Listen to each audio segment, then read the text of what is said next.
Tes, masuk. 1, 2, 3, masuk.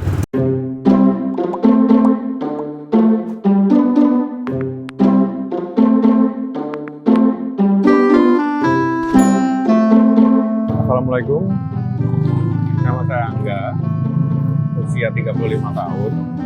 Di sini saya sebagai pemilik usaha es buah. Namanya adalah Edgar.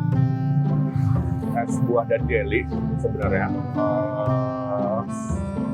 Awal mula merintis usaha ini pasca pandemi, yang sebelumnya sempat usaha soto tapi kurang bagus karena dampak dari pandemi, dan sebelumnya juga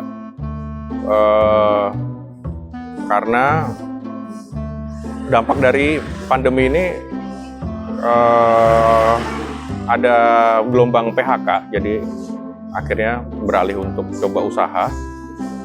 Alhamdulillah ketika menjalankan bisnis yang es ini lebih jalan, walaupun memang diawali dengan agak sulit. Es sendiri per cupnya 5.000, mungkin sudah banyak yang berjualan hal yang sama. Pada dasarnya saya belajar dari YouTube es ini. Yang kita terapkan adalah ATM, yaitu amati,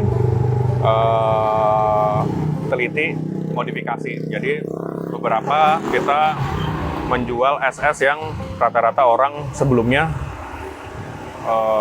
tidak. Ya saya riset sendiri, misalkan seperti es teler, rata-rata orang kalau mau beli es teler kan harga mahal. Jadi kita jual harga 5.000 itu sudah mendapatkan es teler misal, seperti itu. Dulu kenapa kepikiran jualan es? Kenapa nggak jualan yang lain setelah mungkin dibilang kurang sukses untuk jualan soto? Ya, untuk es sendiri di sini pangsa pasarnya lebih banyak ya untuk anak-anak, mungkin orang tua juga, untuk ibu-ibu yang notabene untuk beli buah sendiri kan agak mahal. Misal kayak es teler sendiri kan kita menggunakan alpukat, mungkin orang dengan harga segitu mereka sudah bisa makan buah yang sudah diolah menjadi es. Oh ya, ada kita variannya itu alpukat teler. Terus dari yang paling pojok kanan kiri saya itu alpukat teler, kemudian es buah naga, terus ada nanas madu, Ovaltine, sama kuwut. Es kuwut itu mungkin orang jarang tahu. Es kuwut itu lebih ke apa ya? Terkenalnya dari Bali. Jadi itu es melon jeruk nipis. Jualan 5.000 per cup, rugi nggak sih? Dibilang rugi sih enggak, namanya orang jualan pasti ada untungnya. Sebenarnya untung itu pinter-pinternya kita untuk dapetin bahan baku itu bisa dapat murah, tapi memang bener-bener layak konsumsi. Nah, mungkin dari situ mungkin triknya untuk bisa dapat kita omset itu, jadi modal itu bisa tertutup. Untuk modal sendiri awal ya 3 juta cukup lah biasanya sih untuk peralatan dan bahan untuk modal bahan jualan itu. Untuk awal mungkin beli mesin dan karena kan yang paling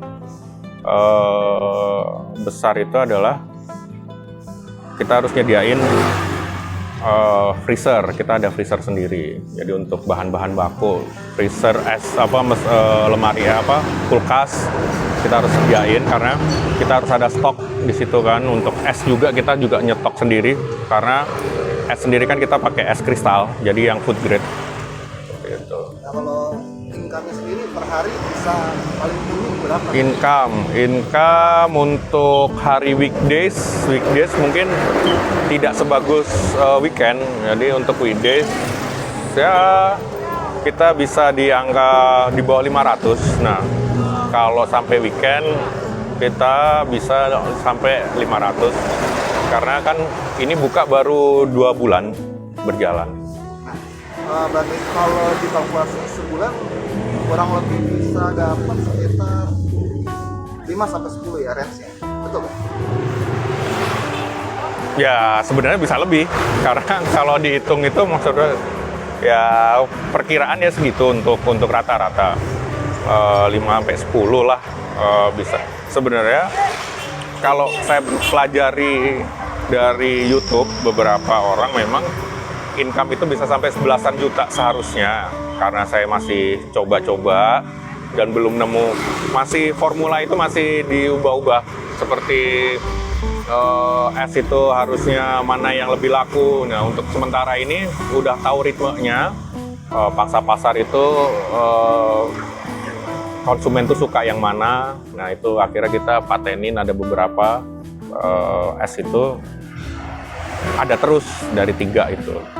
Nah, rencana ke depan seperti apa nih Mas? Rencana ke depan sih kita pasti ngembangin ya. Kita sudah ada dua tempat yang sebenarnya sih satu kita tuh sebenarnya fokus juga di es jelly. Mungkin bisa dicek di e-commerce mungkin kayak GoFood, kayak GrabFood itu ada namanya Jelly Cool. Jadi kita full kita jual es serut dengan bermacam-macam jelly, topping jelly itu dengan berbagai karakter, bukan karakter sih, apa ya jatuhnya?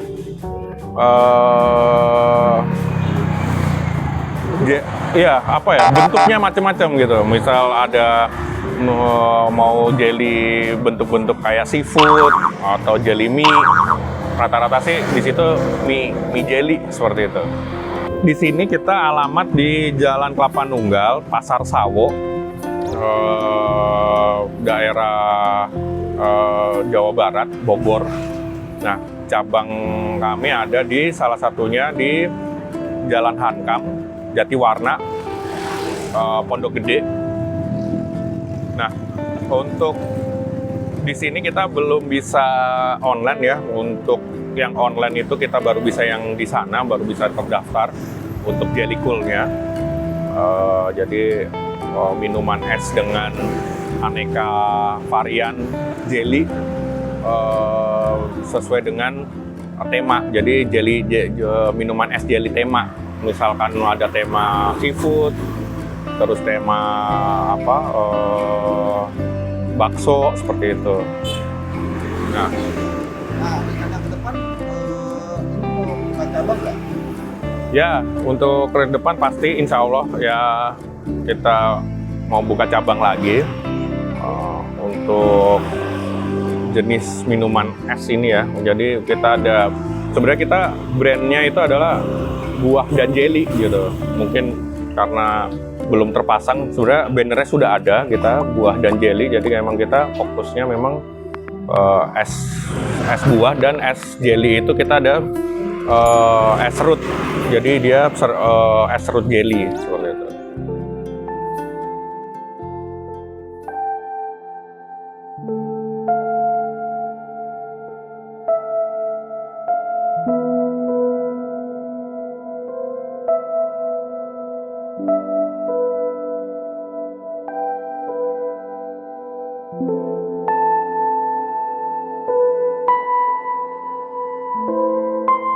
Untuk soal rasa malu itu sebenarnya kan motivasi itu sebenarnya paling bagus ya diri sendiri yang memotivasi gitu.